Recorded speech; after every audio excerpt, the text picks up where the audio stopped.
여러분의 가정은 어떻습니까? 행복합니다. 할렐루야. 네. 우리 믿음의 고백을 한번 하겠습니다. 예수님 합니다. 아멘. 아멘. 믿음이 없이는 하나님을 기쁘시지 못하나니 하나님께 나가는 자는 반드시 그가 살아계신 것과 그를 찾는 자들에게 상 주심을 믿어야 할지니라. 아멘. 아멘. 아멘. 오늘 하나님께서 여러분의 믿음을 보시고 역사한 줄 믿습니다. 아멘. 그래서 오늘 제목이 뭐냐면요. 따라하겠습니다. 믿음이 있다면 믿음이 있다면 포기하지 말고 포기하지 말고 기도하자. 기도하라. 아멘. 아멘. 믿음이 있다면 포기하지 말고 기도하자. 언제 아멘. 주저앉았습니까? 언제 기도를 멈추었습니까? 언제 내 신앙이 흘러가듯 삶을 살아왔습니까? 오늘 내 삶을 돌이켜보시고 믿음이 있는 삶으로 다시 회복되어야 될 줄 믿습니다. 아멘. 주 안에 사랑하는 여러분, 기도는 우리 그리스도인들의 일상입니다. 오늘 영상을 봤잖아요. 어린아이들이 저렇게 기도한다는 게 참 놀라운 거였어요. 그 간절함 하나님이 분명히 들으신 줄 믿습니다. 우리도 그런 기도를 오늘부터 드려야 될 줄 믿습니다. 아멘. 삶의 모든 순간 기도가 필요합니다.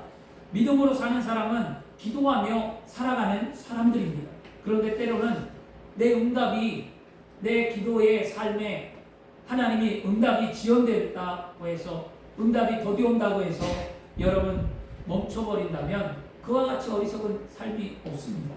하나님이 우리의 기도에 귀 기울이시고 하나님이 오늘도 우리에게 응답하신 줄 믿습니다. 아멘. 그러므로 확신을 가지고 힘을 내어 기도하십시오. 아멘. 끝까지 기도하십시오. 아멘. 계속 기도하십시오. 그리고 멈추지 말고 응답될 때까지 기도하여 하나님의 꿈을 이루시는 저와 여러분이 되기를 축원합니다. 아멘. 오늘 말씀은요, 어떤 상황 속에서라도 낙심하지 말며 항상 기도하라는 예수님의 말씀이었습니다. 예수님이 어떤 상황이 있든지 낙심하지 말고 포기하지 말고 기도하라는 그 말씀을 하시면서 비유로, 불의한 재판장의 비유로 말씀하셨습니다. 어떤 도시에 하나님을 경외하지 않고 사람을 무시하는 한 불의한 재판관이 있었다고 합니다. 그 재판관은 지극히 세속적인 사람이에요. 나에게 이익이 되지 않으면 재판을 하지 않는 사람이에요. 그리고 또 나에게 이익이 되는 쪽으로 재판을 뒤집는 사람이에요. 그래서 불의하다는 거죠. 그리고 그 사람은 그 가난한 사람을 절대로 돌보지 않는 사람이었습니다. 인간 취급도 하지 않는 사람이었습니다. 이 재판관이 도시에서 가장 높은 지위와 권력을 갖고 있다면 오늘 말씀에 등장하는 이 가부는 가장 낮은 자리에 있는 사람을 말해주고 있습니다. 당시 여러분 왜 낮은 자리냐, 이 가부가, 아니 여성의 지위가 왜 낮아요? 라고 말할 수 있는데요. 그 당시 상황을 봐야 됩니다. 이 당시 시대 상황이 어땠냐면 이 당시의 여성은요, 이 여성은 가족에 항상 남자와 연결되어 있었어요. 여자 혼자서 스스로 삶을 사는 것은 정말 비참하고 힘든 삶이었습니다. 왜냐하면 예수님께서도 사복음서에 보면 한 과부가 자신의 아들이 죽어서 슬퍼하는 것을 보고 예수님께서 무덤이 지나가고 죽은 과부의 아들을 살린 사건이 나왔잖아요. 왜냐하면 그 과부가 너무나 애절했기 때문이에요. 왜냐하면 삶의 희망도 없고 어떻게 살아갈지 두려운 거예요. 그래서 항상 남편만 믿고 살다가 남편이 갑작스럽게 세상을 떠나면 아내들이 당황을 해요. 어떻게 삶을 살아야 될지 몰라요. 돈을 어떻게 벌어야 될지, 나가서 어떤 일을 해야 할지, 뭘 해야 할지 두려워한다라고 얘기합니다. 이 당시에도 그랬어요. 근데 이 당시에 삶은 더 힘들었어요. 그러니까 이 어떤 짝이 있냐면 아내는 남편을 의지하고 살았고요. 남편이 죽으면 그 아내는 아들을 의지하고 살았고요. 그리고 그 당시에 딸들은 아버지를 의지해서 삶을 살았습니다. 결혼하기 전에. 그런데 오늘 말씀에 직접 과부가 직접 스스로 불의한 재판관을 찾아왔다고 말씀합니다. 그러면 그 당시 시대 상황을 보면 이 과부에게 아들이 있었다면 아들이 불의한 재판관을 찾아갔겠죠. 그런데 과부가 찾아갔다는 것은 뭐냐? 아들이 없었다는 것을 말해주는 거죠. 그러면 이 과부는 남편도 없고 아들도 없고 불쌍한 인생이었어요. 외로운 인생이었어요. 누구도 도와주지 않는 인생이었어요.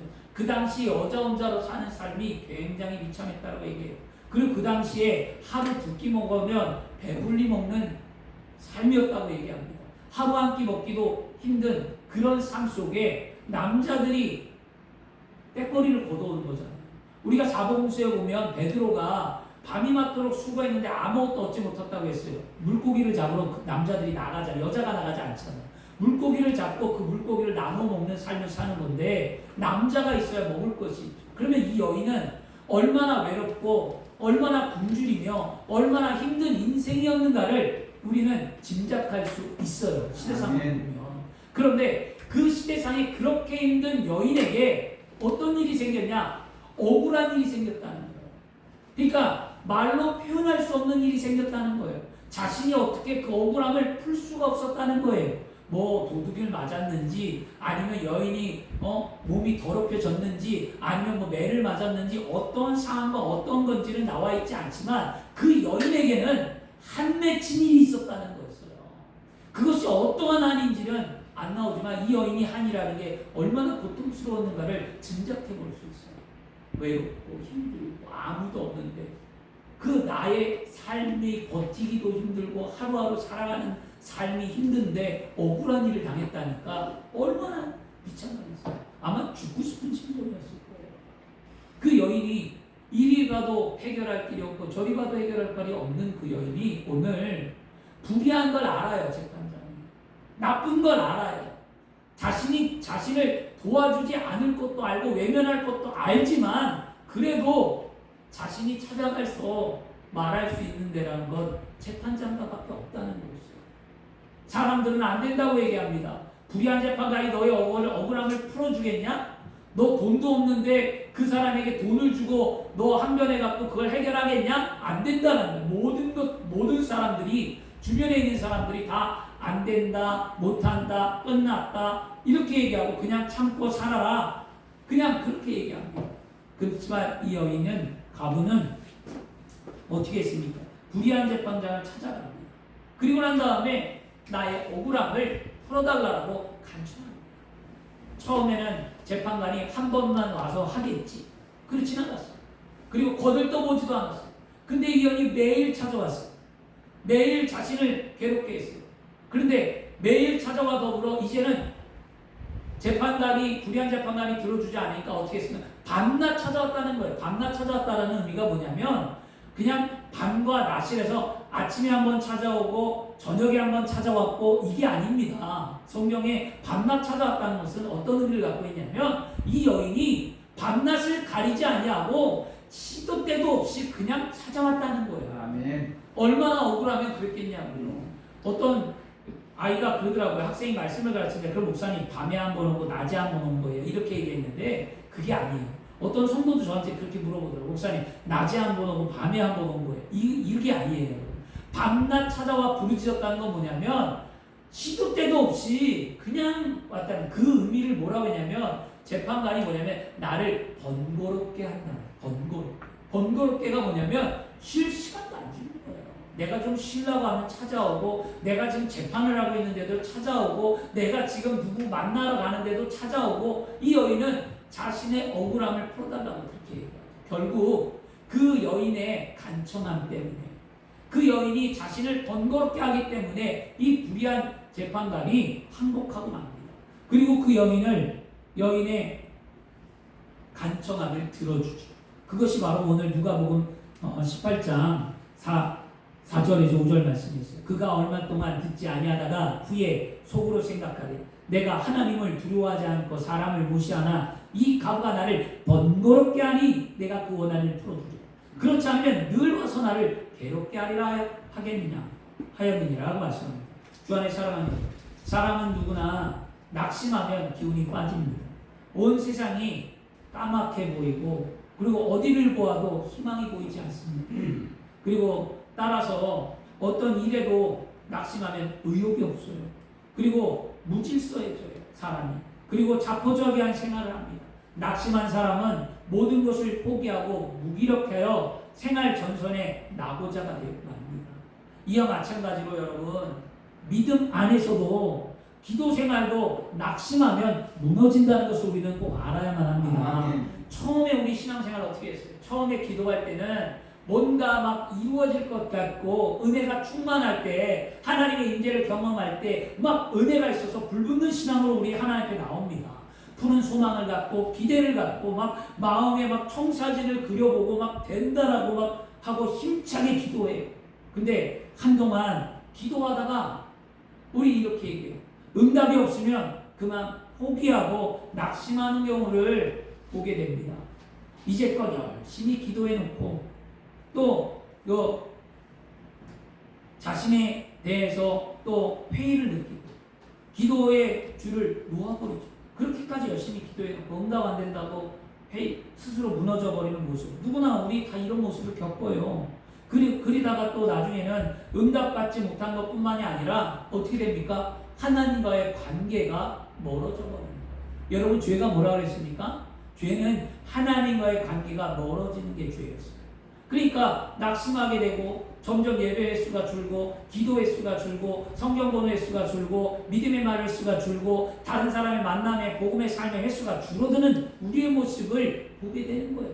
그게 뭡니까? 죄악이라는 거예요. 하나님과 멀어졌잖아요. 그게 예전에 난 그렇지 않았는데, 예전에 난 뜨거웠는데, 예전에 전도의 열정도 있었는데, 예전에 찬송도 잘 불렀는데, 예전에 말만 하면 은혜, 감사, 축복, 긍정의 말을 했는데 지금은 안 그렇다는 거죠. 왜 그럴까요? 기도의 능력이 떨어진 거예요. 하나님과의 관계가 멀어졌던 거죠. 여러분, 이런 말이 있죠. 기도는 영적보다 호흡이다. 기도는 영적 호흡이라는 말이 있습니다. 따라서 낙심하여 기도를 하지 않는 것은 영적으로 어떤 상태예요? 질식 상태예요. 기도가 영적 호흡인데 낙심하여 내가 기도하지 않는다면 나는 지금 질식 상태, 곧 죽어간다는 거예요. 왜냐? 죄가 장성하면 사망에 이르러 죽는 거거든요. 하나님과의 기도하지 아니하여서 하나님과의 관계가 멀어지면 결국 나는 죽는 겁니다. 이 참 여러분 말씀을 하신 여러분 잘 기억하시길 바랍니다. 기도하지 않는 삶은 하나님과 교통이 끊어졌기 때문입니다. 그래서 성경은 뭐라고 말합니까? 데살로니가서 5장 17절에 쉬지 말고 기도하라. 아멘. 쉬지 말고 기도하라. 아멘. 그 다음에 히브리서 10장 38절 말씀에 뒤로 물러가면 내 마음이 그를 기뻐하지 아니하리라. 아멘. 뒤로 물러가지 말고 앞으로 가야만 합니다. 아멘. 뒤로 물러가지 말고 멈춰서 있기라도 해야만 합니다. 아멘. 여러분 멈춰서 있으면 언젠가 앞으로 가요. 그러나 멈춰서 있는 것보다 뒤로 물러가는 사람이 더 고통스러운 거예요. 왜 과거의 모습으로 돌아갑니까? 왜 예전에 죄악된 모습으로 돌아갑니까? 왜 하나님과의 멀어진 관계로 돌아갑니까? 그냥 그 자리에 멈춰만 있었다 하더라도 하나님이 힘을 주고 주님이 걸음을 옮겨주고 밀어줄 텐데 왜 뒤로 물러갑니까? 오늘 기뻐하지 않는다고 하죠. 오늘 우리의 삶을 돌이키고 회개하시길 바랍니다. 아멘. 기도에 대한 응답은 하나님께서 원하시는 때 주심을 우리는 알아야만 합니다. 따라하겠습니다. 기도의 응답은 기도의 응답은 내가 원할 때가 아니라 내가 원할 때 아니라 하나님의 때에 하나님께서 주신다. 아멘. 아멘. 이게 우리의 믿음이었어요. 아멘. 그래서 하나님의 때를 알지 못하니까 하나님의 때를 알 수 있다고 했습니까? 성경은 하나님의 때를 모른다고 했어요. 그러기 때문에 쉬지 말고 기도해야 돼요. 아멘. 오늘 이 누가복음의 말씀이 17장에 하나님의 나라에 대해서 얘기하거든요. 그리고 주님이 다시 올 날에 대해서 얘기하거든요. 하나님의 때에 대해서 얘기하거든요. 그러니까 그거에 대해서 제자들이 어느 때 이런 일이 일어나겠습니까? 라고 질문을 하니까 예수님께서 바로 누가복음의 말씀을 18장의 말씀을 주신 거예요. 그러면 하나님의 때를 알지 못하니까 끈질기게 기도하라는 거예요. 언제까지? 응답될 때까지. 아멘. 이게 믿음이에요. 아멘. 그거를 좀 그랬으면 좋겠어요. 저도 이걸 읽으면서 많이 좀 반성을 했어요. 제 자신. 내가 기도가 부족했구나. 하나님 때 내가 신앙이 다시 타올라야 되는데 못했구나 생각을 하는데요. 어제 지난 주에 기도원을 갔다 왔어요. 화요일. 오살리를 가서 오고 가는데 2시간 오는데 2시간 예배 드리는데 2시간 6시간을 걸린 거였어요. 그러니까 가면서 김금아 집사님 간증 이야기 듣고 오고 가면서 듣고 가서 예배 드리고 기도하고 그리고 내려왔는데 저는 가서 말씀의 은혜를 받는 것보다는 예배 드리고 기도하고 거기서 은혜를 받는 게 아니라 기도원에서 찬양 사역을 하시는 분이 은혜를 받는 거예요. 저는 그 찬양하시는 분이 나이가 연세가 많아요. 지금 한 70대 넘으신 것 같은데, 그런데 기타를 치고 아무도 없는 공간에서 홀로 찬양을 합니다. 기도원이면 사람들이 앉아서 듣고 뭐하고 할 것 같은데 전혀 안 그래요. 기도원도 자기중심적으로 하거든요. 근데 그분이 찬양을 하면서 눈물로 고백을 한 게 있었어요. 하나님의 나라에 대해서 지금 내가 왜 일을 하는지 그 눈물의 고백을 듣는데 아무도 없는데 외치는 거였어요. 한 사람이 앉아있었어요. 젊은 사람. 그 사람을 향해 외치는 한마디.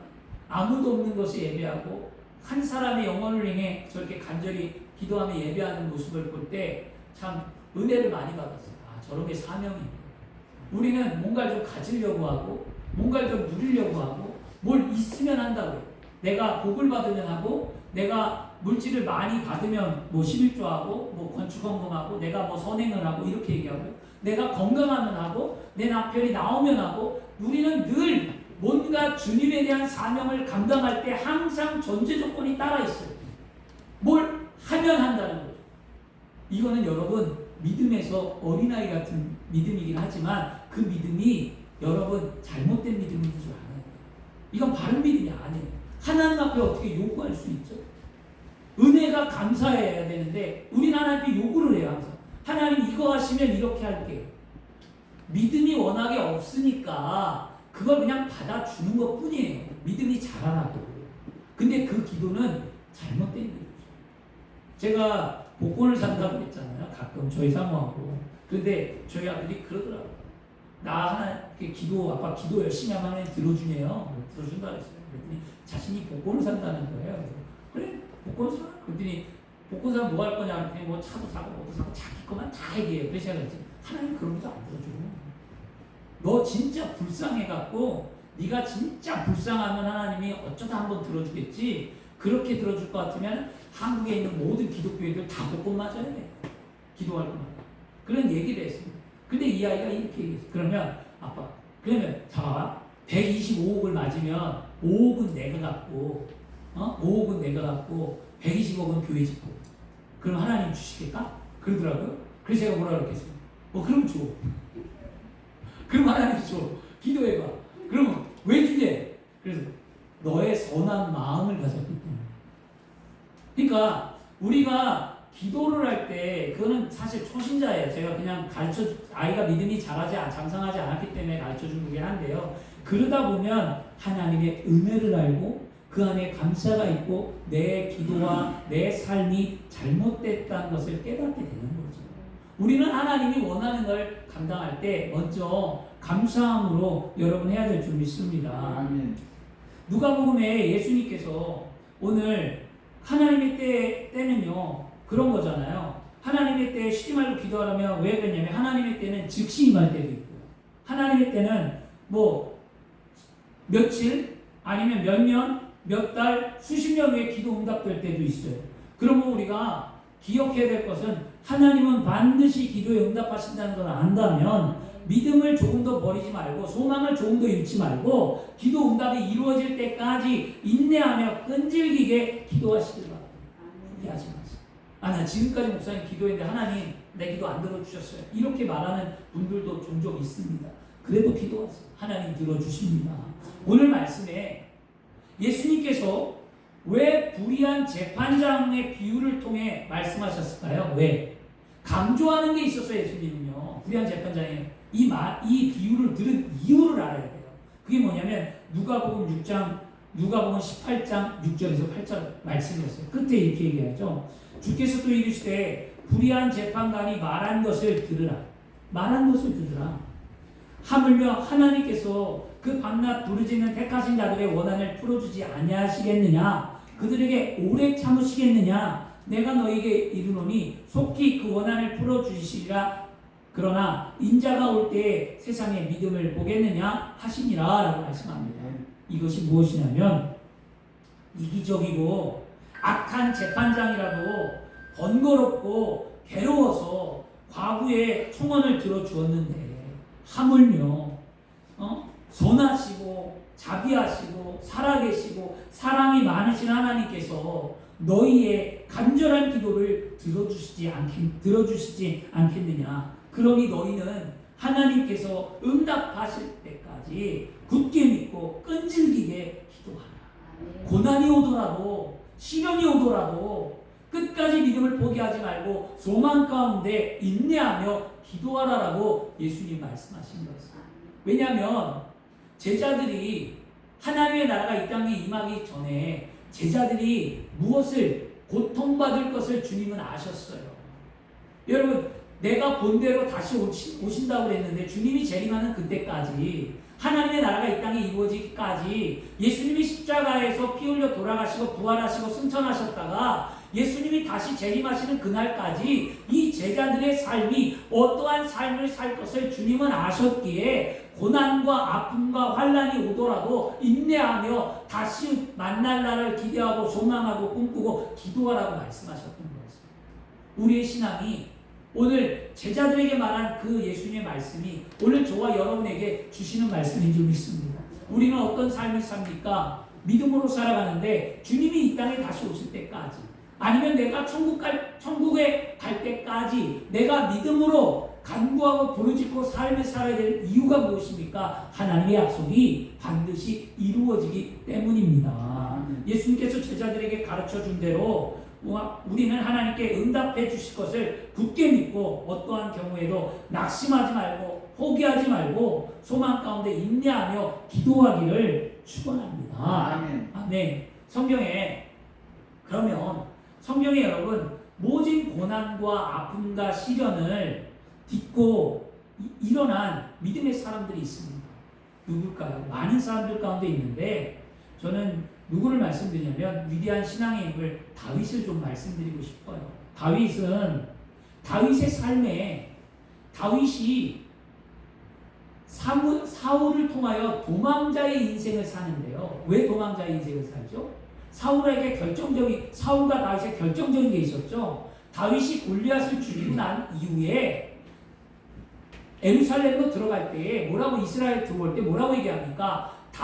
사울이 죽인 사람은 천천히요, 다윗이 죽인 자는 만만이라고 사울을 왕을 칭찬한 것이 아니라 보잘것없는 목동을 하찮은 어린아이를 칭찬했어요. 그것이 사울의 마음에 꽂혔어요. 그래서 사울이 다윗을 미워하기 시작합니다.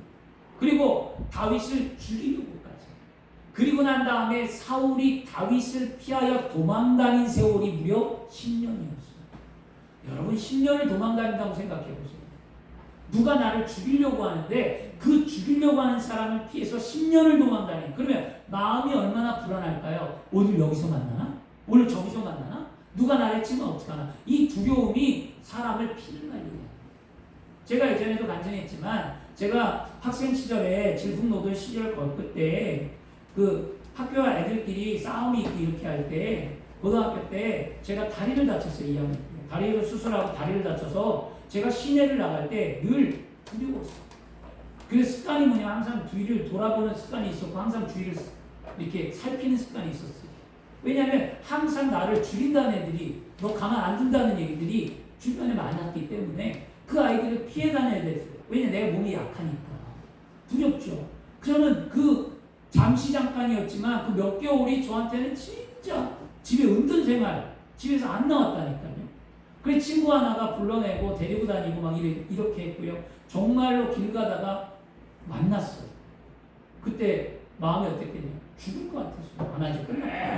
그것도 누구 앞에서? 그것도 여자친구 앞에서.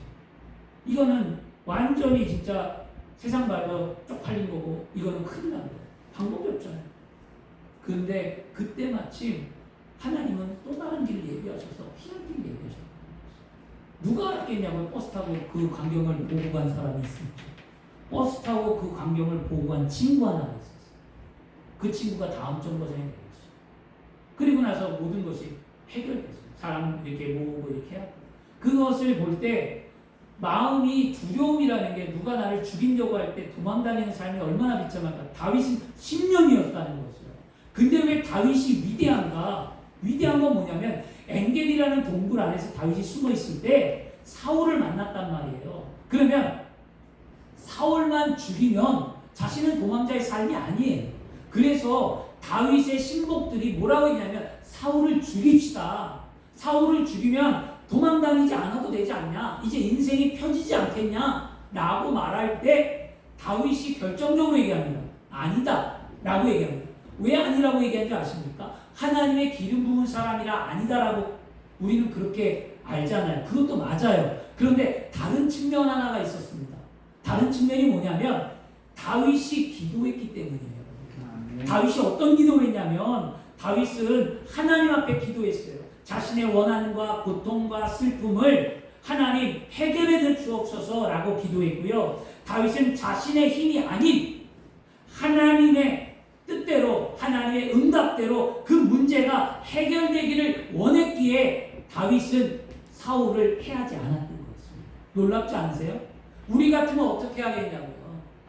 내 뜻대로 행하지 않겠습니까? 기도해놓고 자신의 뜻대로 행할 때가 많아요, 여러분. 그래서 응답이 없는 거예요. 기도하고 내 뜻대로 행하지 말고요. 하나님이 어느 때에 역사하시는가를 잘 살펴보시길 바랍니다. 그리고 결국 10년 이상 계속된 다윗의 인내의 기도가 응답되어서 다윗이 왕이 되어서 모든 삶이 풀렸습니다. 여러분이 잘 알고 있는 요셉은요, 17살에 형들에게 팔려가고 애굽으로 팔려가고 종살이를 하고 감옥에 갇히고 그의 삶이 억울했습니다. 몇 년 동안요? 13년이라는 세월이었습니다. 그리고 그가 요셉이 어떤 마음을 품냐면 형에 대한 원망과 미움으로 있었다면 요셉은 하나님의 응답을 받지 않았습니다. 요셉은 늘 하나님과 형통했더라. 형통이 뭡니까? 하나님과 가까웠습니다. 멀어진 것은 기도하지 않는 삶이요 하나님과 형통한 가까운 삶은 기도하는 삶이었습니다. 요셉은 늘 기도했어요. 그렇기 때문에 그가 인내하고 참고 견뎌서 13년 이후에 하나님의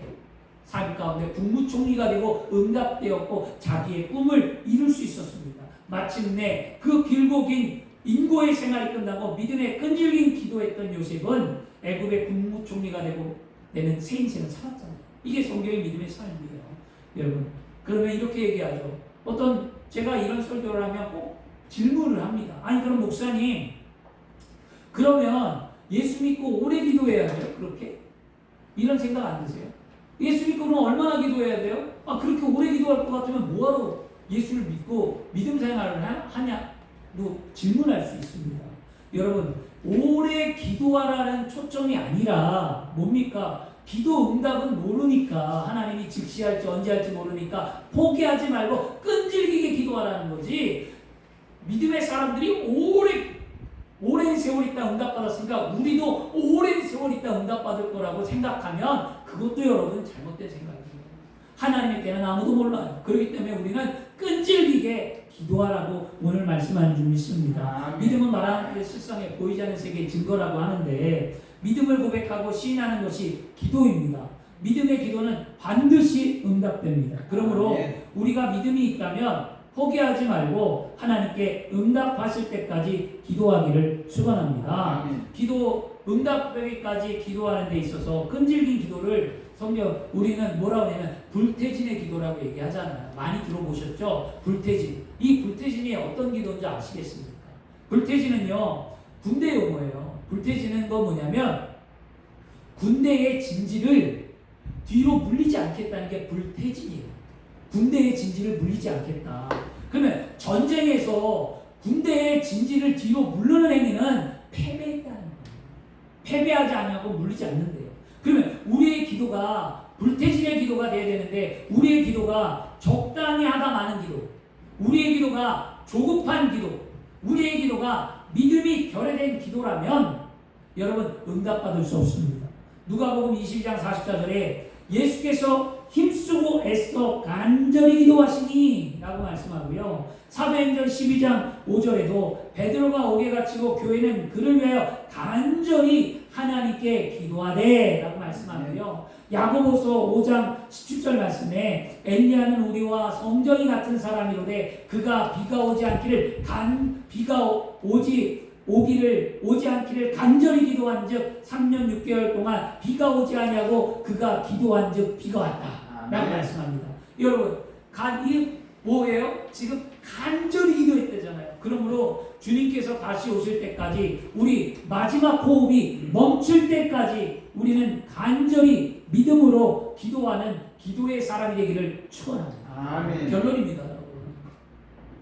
오늘 말씀은요, 17장에 있는 말씀, 마지막 말씀, 하나님의 나라에 이어서 준 건데요. 예수님께서 하나님의 나라가 임하는 날을 설명하신 이후에 이어지는 비유의 말씀입니다. 예수님은 앞장에서 분명히 말하거든요. 언젠가 느닷없이 임할 하나님의 나라를 기다리는 성도들에게 온갖 고난이 있을 것이라고 말씀하셨습니다. 그리고 예수님은 다시 오실 것을 약속하셨습니다. 그러나 때로는 아무도 알 수 없으며 제자들에게 오랜 기다림의 시간이 필요하다는 것을 말씀하시면서 제자들에게 기다림 속에 기도로 깨어있으라고 오늘 말씀해 주셨습니다.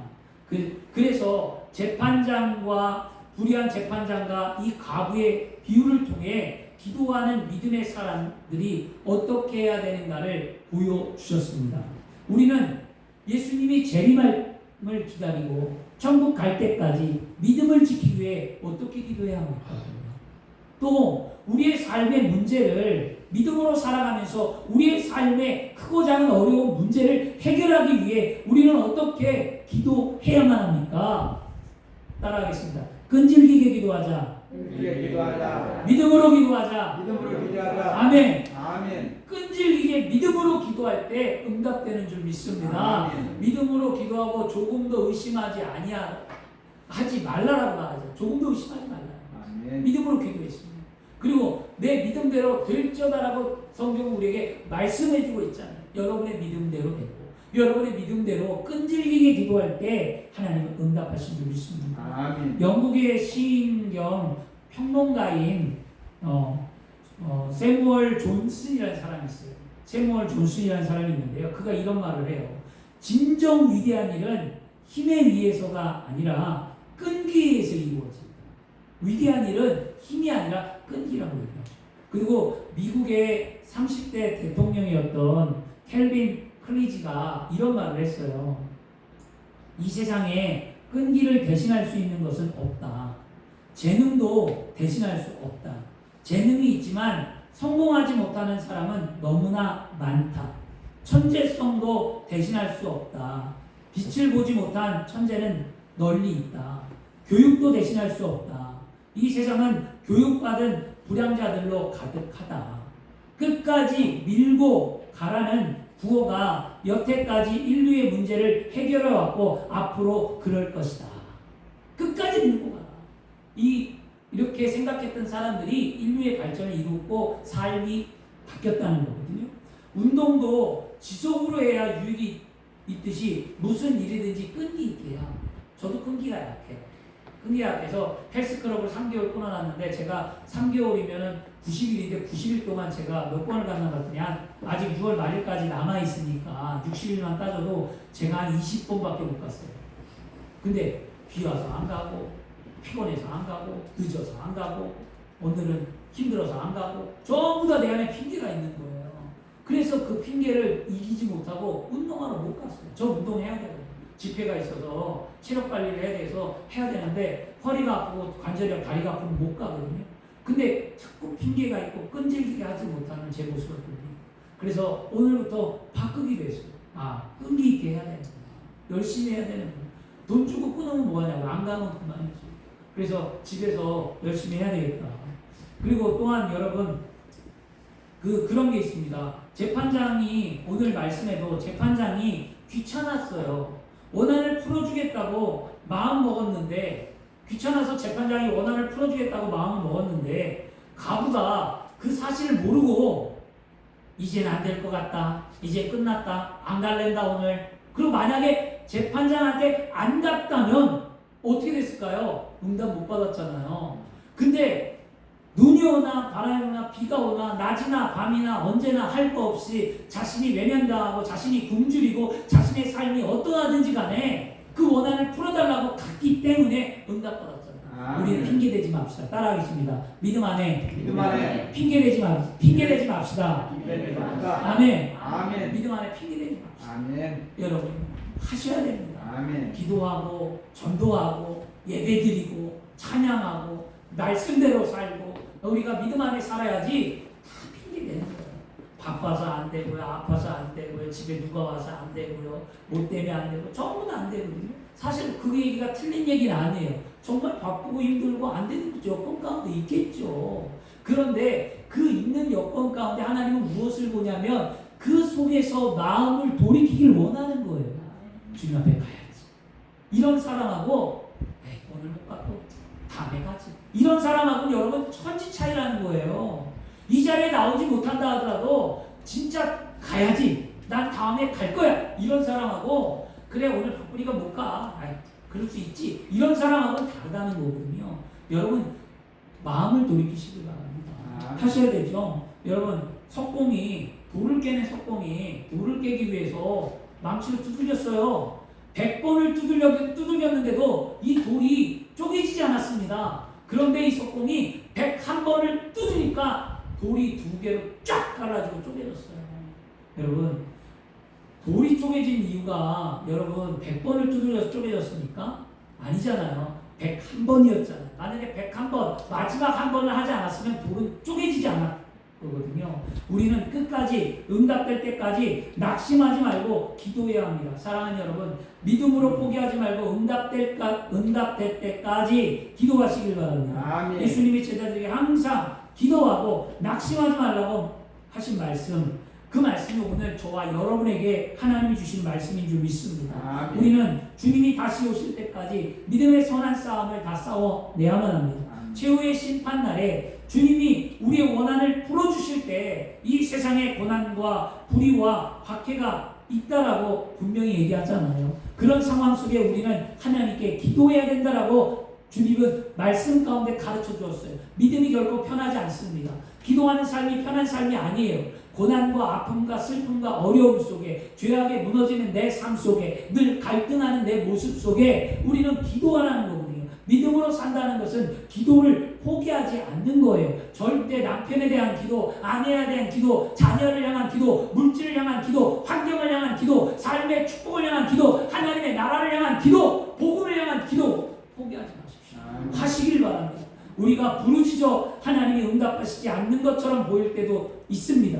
하나님이 아무리 기도해도 응답이 더디 와서 내가 지칠 수도 있습니다. 그래도 기도를 중단하지 않는 하나님의 사람들이 되시기를 바랍니다. 하나님께서는 반드시 나의 원한을 풀고 나의 간절한 기도의 역사하셔서 응답해 주신 줄 믿습니다. 아멘. 믿음은 하나님이 우리의 시점에 뭔가를 행하시기를 원하는 게 아니에요, 여러분. 믿음이 하나님이 나에게 뭔가 해주시겠지를 원하는 게 아니라 믿음의 시점은 뭐냐? 하나님께서 내 삶 속에 내 믿음을 통하여 일하시길 때까지 내가 끈질기게 기도하는 게 믿음이죠. 아멘. 그렇잖아요. 믿음이 뭐냐고요? 기도하는 거예요. 낙심하지 말고 끈질기게 하나님을 붙잡고 오늘부터 다시 일어나 기도하시기를 축원합니다. 아멘. 그때 예수님께서 마지막에 말씀을 우리는 꼭 기억해야 합니다. 뭐라고 하냐면 인자가 올 때 믿음으로 밤낮 부르짖는 사람이 얼마나 있겠느냐. 인자가 올 때 밤낮 부르짖는 사람이 얼마나 있겠냐.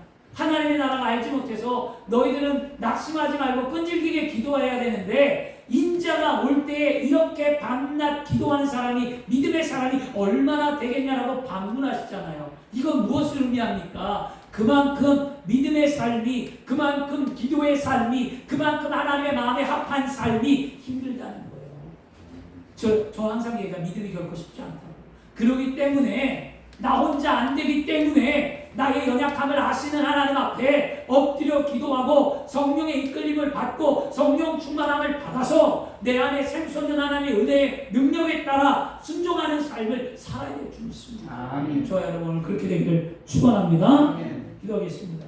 좋으신 아버지 하나님